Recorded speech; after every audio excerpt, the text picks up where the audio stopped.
and welcome back to Cats, Science and Maths for something a little bit different. You see, this video marks the first in a series of videos that are going to create a knockout competition where we're going to be taking creators from a whole load of different genres on YouTube and pitting them together or against each other in a series of GCSE questions from a variety of different subjects.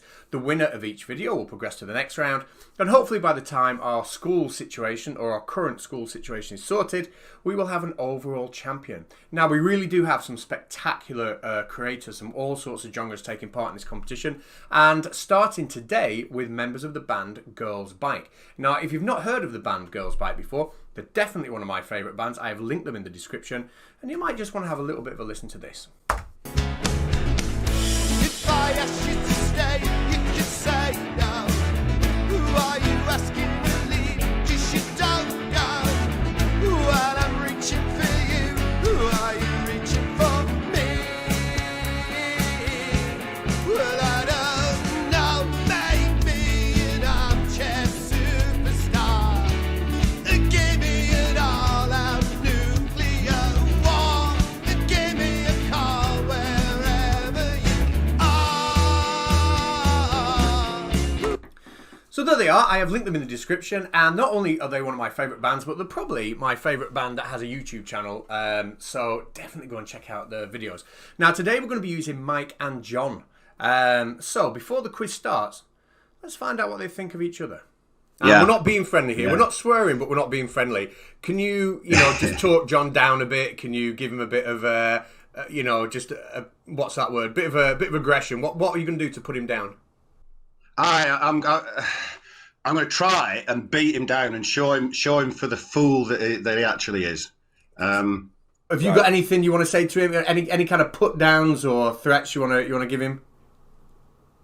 Well, it's funny really because Mike's very competitive and he's very knowledgeable and he likes to big himself up like I am the cleverest person in the world, but we'll see. He's going to go down. He's going to go downtown like Mr. T does when he ain't going on that plane.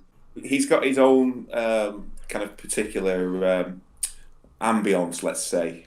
I wouldn't know how to describe it really because I'm not used to him. I've known him for 37 years or something stupid like that. So I kind of got used to his smell by now. He's going to get knocked out.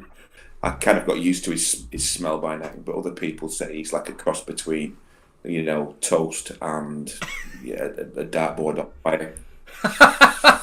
Now, not only are Mike and John talented musicians, but they're also educators and teachers in their own right. Mike is a science teacher and John is a DT teacher. So this first round is going to reflect that, and it's going to be called home or away.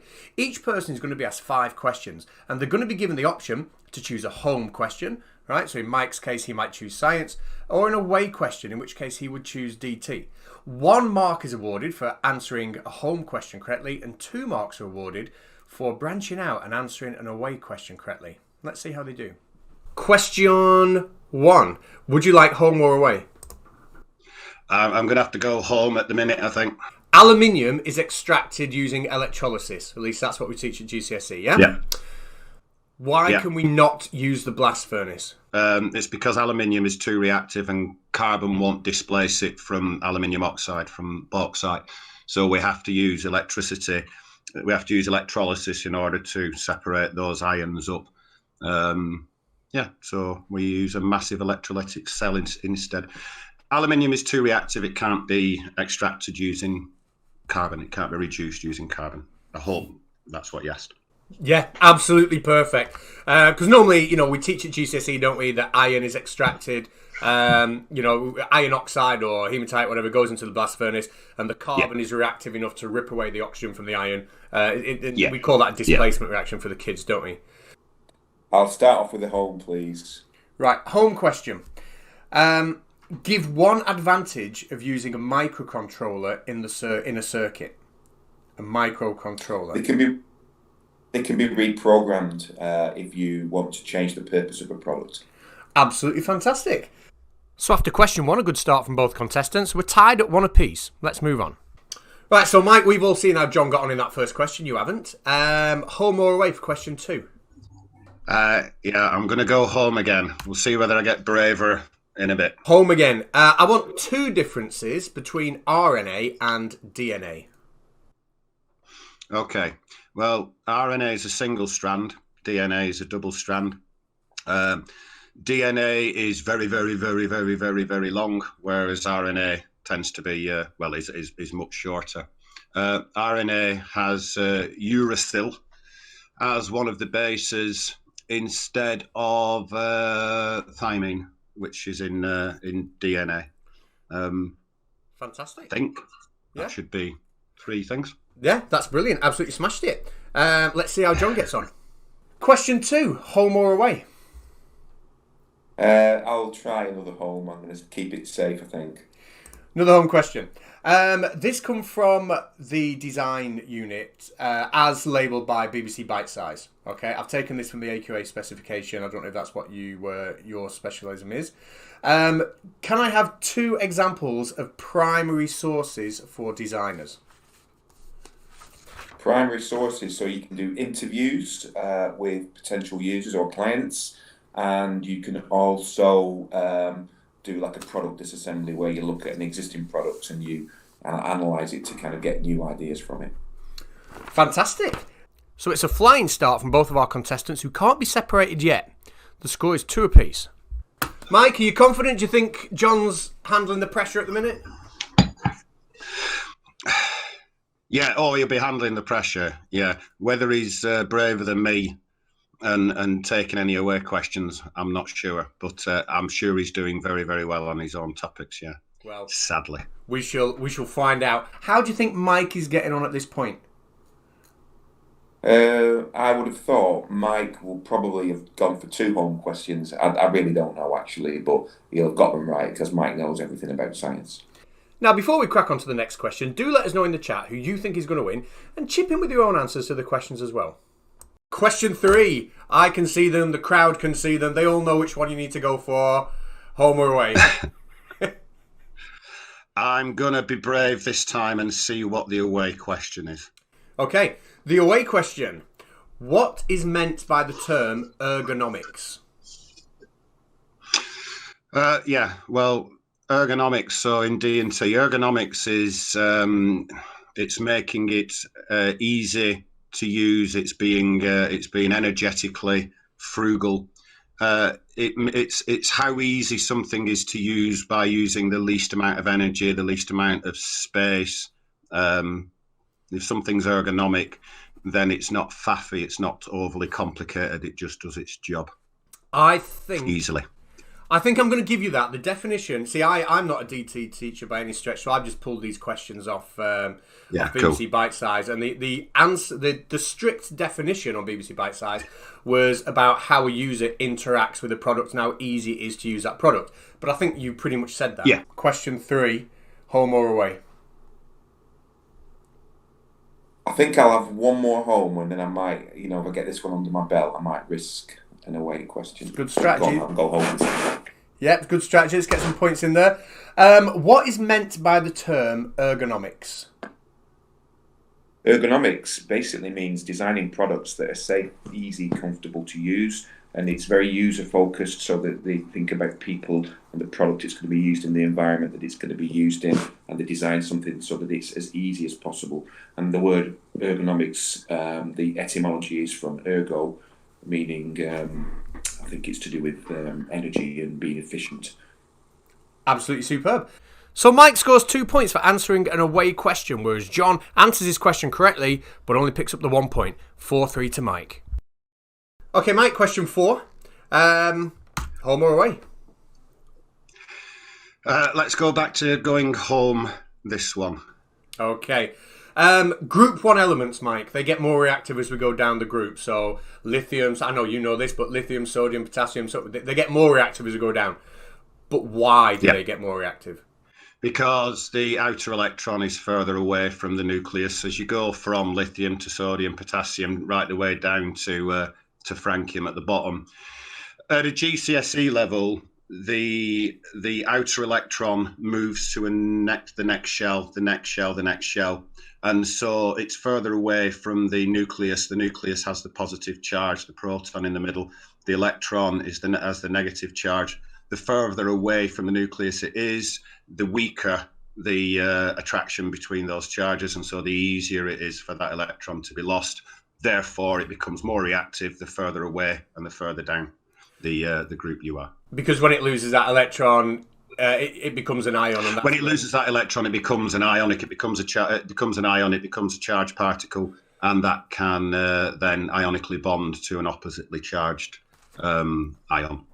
For example, a chloride ion. What do you fancy, home or away? Strategy is as follows: one more home, then my last question. I'm going to go for an away question. Right, let's do it. One more home. Okay. What is meant by the term iterative design? It's the process of refining your design thinking. So what you do is you come up with the first solution, and then you evaluate that either yourself or with potential users, and you improve it and you improve it and you improve it. So ultimately, you go through many different iterations or versions of your design, and each time you're getting better and better, and you're getting closer and closer to the optimal solution. Another point for each of the contestants. 5-4 to Mike. Right, Mike, so we've finally reached the final question. Again, technical issue for those watching at home. Now, you've done very well so far. We don't know how John's doing. So are you going to go home or are you going to go away? I will try another away question this time and hope, please. Right. Well, the away question here comes from the Design and Technology unit, Mechanical Devices on the AQA specification. And the question is, there are 4 types of motion in that unit. Can you name 2 of those types of motion? Now, funnily enough, I think that my wonderful opponent, although he's very smelly, John, has just done his own video on different types of motion, which he shared with me the other day. And so I hope he'll now know that at least I watched it. So the 4 types of motion, or did he talk about forces? Anyway, torsion is one. Well, there's stretch and compression. Oh, he's saying about forces there, isn't he? Yeah, motion. So, motion. 4 types of. Well, I suspect. See, that's a force, isn't it? I suspect there's a turning motion. Will be one, and there'll be. It's what would you call it? Would there be an elastic motion? There'd be a stretching motion, be a compression motion, there'd be forwards. Turning, definitely one. Linear, if there's one turning, then one might be linear. His video was about forces, not motion. No, anyway, but I'll go turn a linear force. Say again, sorry, mate. No, you've got it. The turning force, I'm going to give you that because it's an away question, but it was rotary. Linear was a force, a type of motion as well. And they also had reciprocating and oscillation. Right, so you've got one more question left in this round. Home or away? Away. Away, here we go. That was my strategy. Oh, God, I'm going to regret this. It's a biology question. And it's about the function of a particular organelle. So, inside a cell, what is the function of the ribosome?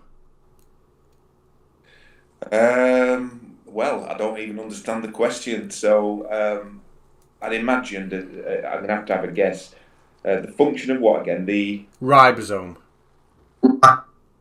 Right. I imagine that it might be something to do with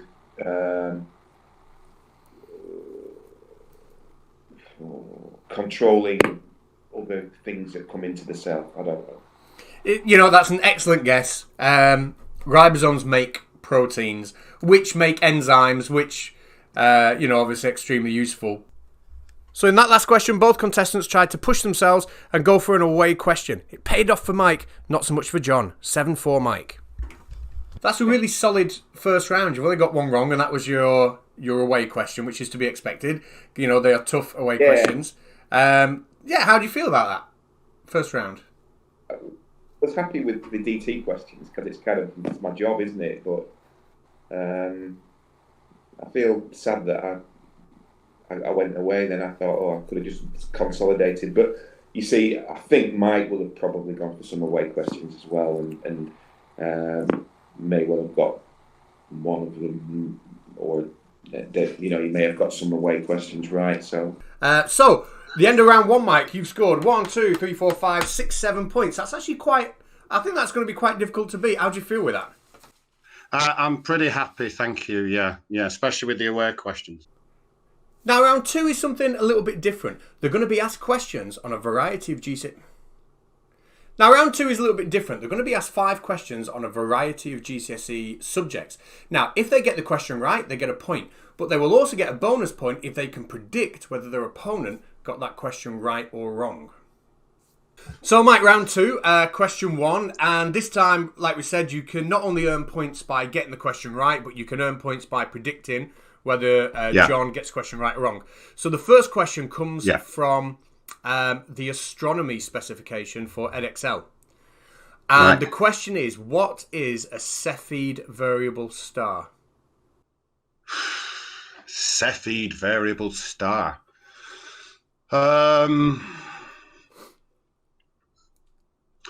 Yeah, you can tell this is not my nowhere near my specialism. Cepheid, I can't even think what the word might be meaning. Cepheid variable, a star that is a pulsar and therefore varies in its light intensity over time. I really don't know. That's just a guess, mate.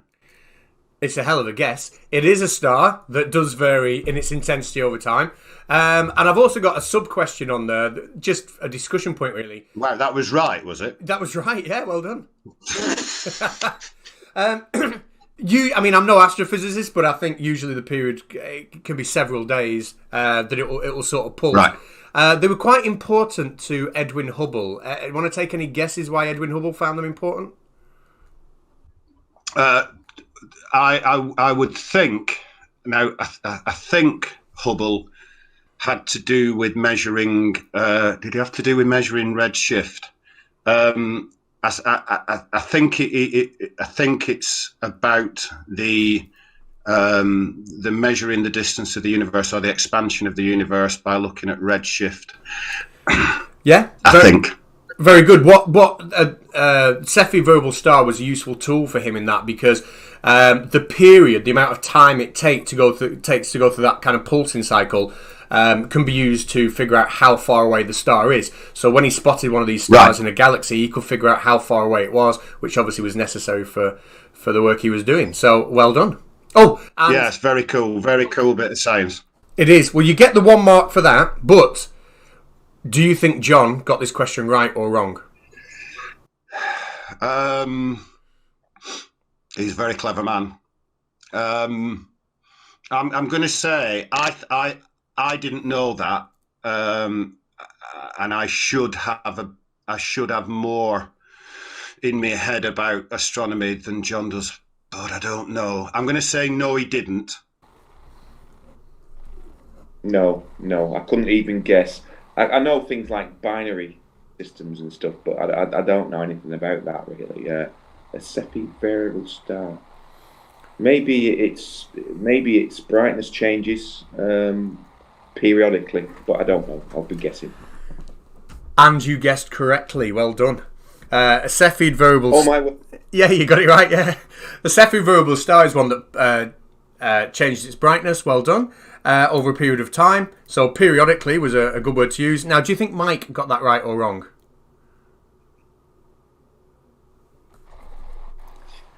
I know the way that Mike's brain works, and I'm on the fence with this one. I would say Mike possibly got that wrong. So both of the contestants got the question right, which was impressive, but they both failed to pick up the bonus mark for accurately predicting how their opponent did on the question. Mike still leads, 8-5. Right, so question 2, Mike. We're going to German. And I'm going to give you a sentence. German. I'm going to give you a sentence in German, and you just have to guess. If you get close, if you get close to it, then fair enough. It doesn't have to be word for word. So can you translate this? Yeah. Wer ist das im Hut? Wer ist das im Hut? Wer ist das im Hut? Yeah. Wer ist das? Veristas, where is the im hut? And I know hut has some. It's not in, so it's not in. Where is my hut? Hut. I'm sure it has something to do with house, but it's where is my house is what I'm going to go for. Who is that, or what is that in the boot, or what is that in the ship? Very close. Sorry, go on. Yeah, I'm trying to work out the question, the word, whether it was what or who is that in the something. It's something is that in the something. But go on. Well, you were very close. Ver does mean who and not where, and hut is hat. So who is that in the hat? Yeah. Never mind. Do you think John got that right or wrong? Yeah, I think John will get that right, yeah. Does he speak German? We both did German at O level, and he'll remember it better than I have. Do you think Mike got that right or wrong? Mike would not have got as close as me to that, I would say. He either got a similar kind of like level to my answer, but I don't think he would have got it I don't think he'll have got it any better than me, put it like that. So, interesting. Both of them got the translation wrong, but only John correctly predicted that his opponent would do so. So John closes a gap, 8-6. Question 3, this comes from the geography specification. It's to do with the structure of the Earth. What do we call the layer of the Earth between the crust and the mantle, or really the very upper part of the mantle as it starts to become crust? Yeah, now I should know this, shouldn't I? So, well, I usually just call it the mantle and the crust. The upper part of the mantle. Very thin layer as it starts to become the crust, as it starts to, cool down and solidify. Yeah. I'm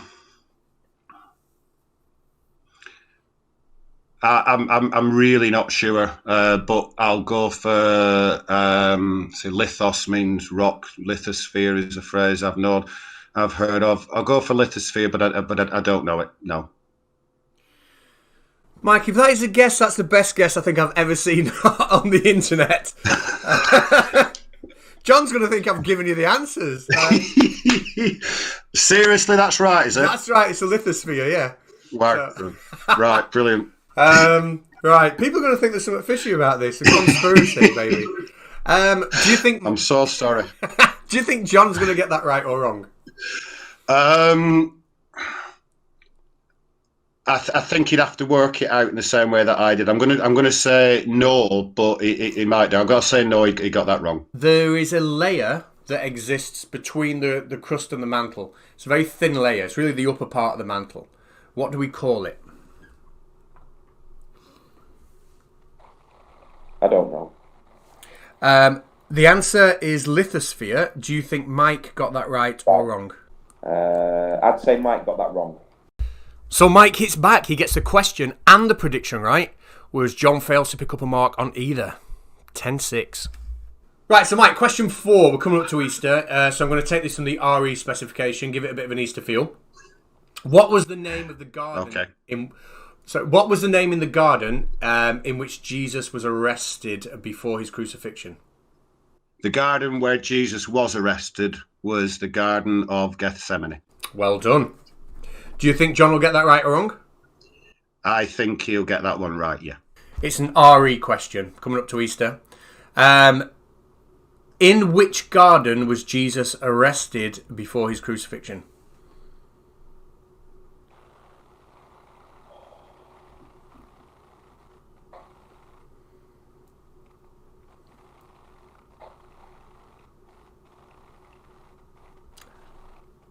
I don't know. Okie doke. Do you think Mike knew?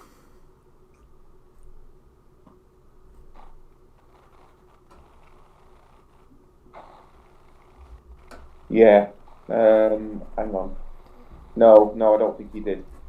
So Mike's slowly pulling away here. He got the question right. Both players got the predictions wrong. The score is 11-6. And the final question. History question. In what year was the Magna Carta signed? Yeah, it's a good question, isn't it? As you can imagine, I've got a couple of teacher mates, especially Uncle Kevin. Uncle Kevin, the history teacher, he'd be able to tell you straight away. King John, wasn't it, Magna Carta? I think it's 12th century. I've got 1216 in my head for some reason, but it's a guess, something like 1216. How close? 1215. Very Oh, close. you're joking? No. Oh, look at. Do you think the guesses look like genuine guesses now, anyway, mate? Don't we? Do you think John will get that right? I'm going to say no, but again, he does know some stuff. I'll say no. Now, at this point, I should actually be showing you the video of me asking John this question. But the problem is, I'm an idiot, and I did this. No, that's the end of the quiz. Now, I don't even know yet who's won, because I've got to go back and add up your predictions of each other's questions, and I can't remember what Mike predicted.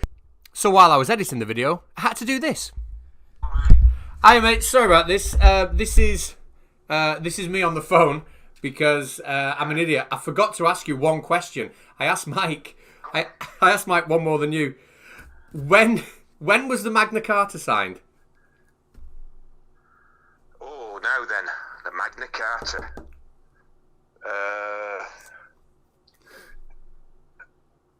Now then, was it 1066? It was 1215. Do you think Mike... 1215. 1215, yeah. Do you think Mike got that right or wrong? I think he got that wrong. Okay. Thanks. Sorry about that, mate. I needed that to finish the quiz. All right. Cheers. It's all right. See ya. So there we have it. For the final prediction of the day, we see both contestants getting the question wrong, but both contestants accurately predicting how their opponent will get on. 12-7. So the first quiz sees Mike, in the end, running out quite a comfortable winner. But I want to thank Mike and John for both taking part with that. So thank you very much. And again, I'd urge people to click out the link in the description and check out the channel and the Girls Bike Band. This was only the first round. There'll be many, many more of these. And like I said, hopefully we'll end up with an overall champion before the schools are open. If you yourself want to contribute some GCSE questions, feel free to put in the comment section and they can be included in future videos. Until then, bye-bye.